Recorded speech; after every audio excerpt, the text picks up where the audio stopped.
और दीपक दुबे जो है महाकुंभ से हमारे साथ लगातार लाइव जुड़े हुए हैं, पल पल की अपडेट हमें दे रहे हैं। दीपक, लगातार हम भी अपील कर रहे हैं कि प्रथम प्रयास जो है श्रद्धालु पहुंचे हुए हैं वो अपनी सुरक्षा का ध्यान रखें। और मुख्यमंत्री योगी आदित्यनाथ ने भी साफ तौर पर कह दिया है कि अगर किसी ने अफवाह फैलाने की कोशिश की, माहौल बिगाड़ने की कोशिश की, तो फिर उस पर सख्त एक्शन होगा, क्योंकि वहां जो लोग पहुंचे हुए हैं उनकी सुरक्षा सबसे महत्वपूर्ण है इस वक्त।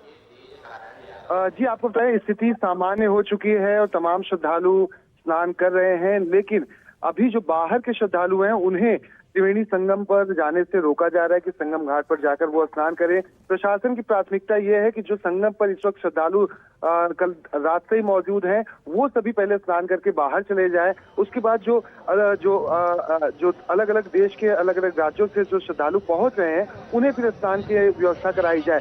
हालांकि अलग अलग घाटों पर भी व्यवस्थाएं हैं, अस्थायी घाटें बनाई गई हैं, जिसमें नागवासुकी घाट को लेकर भी लगातार पुलिस की तरफ से कहा जा रहा है अरेल घाट पर आप जाकर स्नान कर सकते हैं। और अस्थायी घाट जो छोटे छोटे और अन्य बनाए गए हैं वहां पर अगर आप स्नान करते हैं, जिससे कि आपकी सुरक्षा, आपके परिवार की सुरक्षा रहेगी। पुलिस प्रशासन लगातार प्रयासरत है कि श्रद्धालु आसानी से दर्शन करें, स्नान करें और अपने घर वापसी कर सके।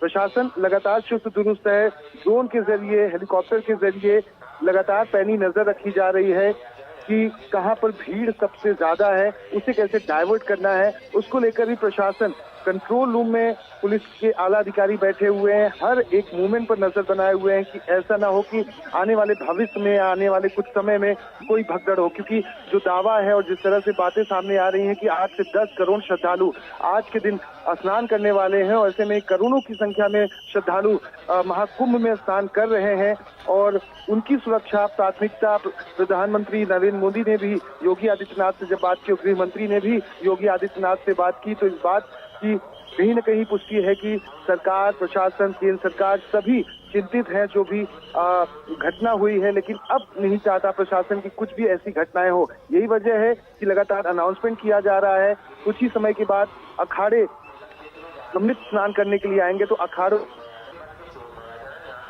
जी, तो प्रशासन के द्वारा ये अपील की जा रही है कि जो श्रद्धालु पहुंचे हैं वो संयम बरतें, धैर्य रखें और संयम और धैर्य से आप बड़े से बड़े हादसे को टाल सकते हैं। लेकिन वहां इस तरीके की कोई जगह नहीं है। ये उस दौरान की तस्वीरें लगातार हम दिखा रहे हैं जब देर रात भगदड़ मची और एक हादसा हो गया, काफी संख्या में लोग घायल हुए हैं। और साफ तौर पर मुख्यमंत्री योगी आदित्यनाथ के चेहरे पर भी आप देख रहे थे कि हादसे के बाद से वो काफी दुखी हैं, आहत हैं। और अब ये पूरी तरह से सुनिश्चित किया जा रहा है कि अब इस तरह का कोई भी मामला वहां सामने ना आए। पहले से ज्यादा मुस्तैदी सुरक्षा बलों की है और साथ ही जो श्रद्धालु पहुंच रहे हैं उनको भी अवेयर किया जा रहा है और उनके लिए खास जगह चिन्हित की जा रही है ताकि सभी त्रिवेणी तट पर पहुंचने की कोशिश ना करें, क्योंकि एक जगह पर अगर श्रद्धालुओं की भीड़ जमा हो जाएगी तो वो एक बड़ी चुनौती है, एक बड़ा चैलेंज है। इसी से बचने के लिए, इसी से निपटने के लिए जो है ये सारे इंतजामात अभी किए जा रहे हैं। तो लगातार श्रद्धालु भी अपनी नजर बनाए रखें। और दीपक, श्रद्धालु जो घायल हुए हैं हादसे में देर रात, उनकी क्या स्थिति है? दूसरा, अभी अखाड़ा परिषद और सीएम योगी की तरफ से ये कहा गया है कि साधु संत आज स्नान करेंगे लेकिन कम संख्या में आज करेंगे।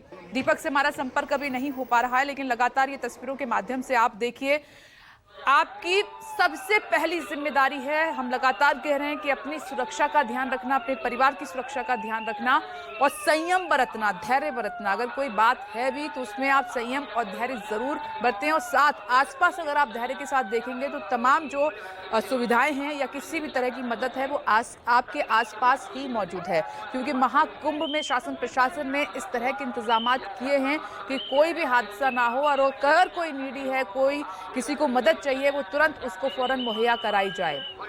दीपक हमारे साथ लगातार बने हुए हैं। दीपक, कोई अपडेट घायलों की आपके पास? और दूसरा, अभी हम सीएम योगी को भी सुन रहे थे और अखाड़ा परिषद की तरफ से कहा गया है कि आज कुछ अखाड़े स्नान करेंगे, सभी नहीं करेंगे। जब ये आम श्रद्धालु स्नान कर लेंगे उसके बाद जो है साधु संत स्नान करेंगे।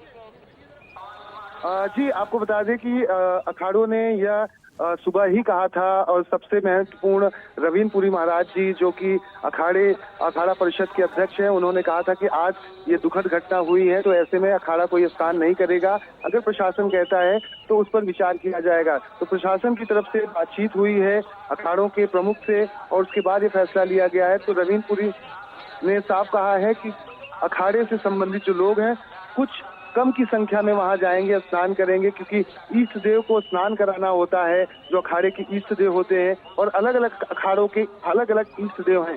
तो ईष्ट देव को लेकर जाया जाएगा। कुछ साधु संत ईष्ट देव के साथ रहेंगे, जो पहले ईष्ट देव को स्नान कराने के बाद साधु संत स्नान करेंगे, पूजा पाठ करेंगे, और फिर वहां से निकल जाएंगे। क्योंकि अखाड़ों के प्रमुखों को ही पता है कि यहाँ पर 8 से 10 करोड़ की जनसंख्या में श्रद्धालु पहुंचे हुए हैं, उनकी सुरक्षा भी हमारी जिम्मेदारी है। और ऐसे में साधु संत समेत पुलिसकर्मी हो, प्रशासन हो, सरकार हो, सभी इस बात को लगातार कह रहे हैं कि श्रद्धालुओं को कोई भी समस्या।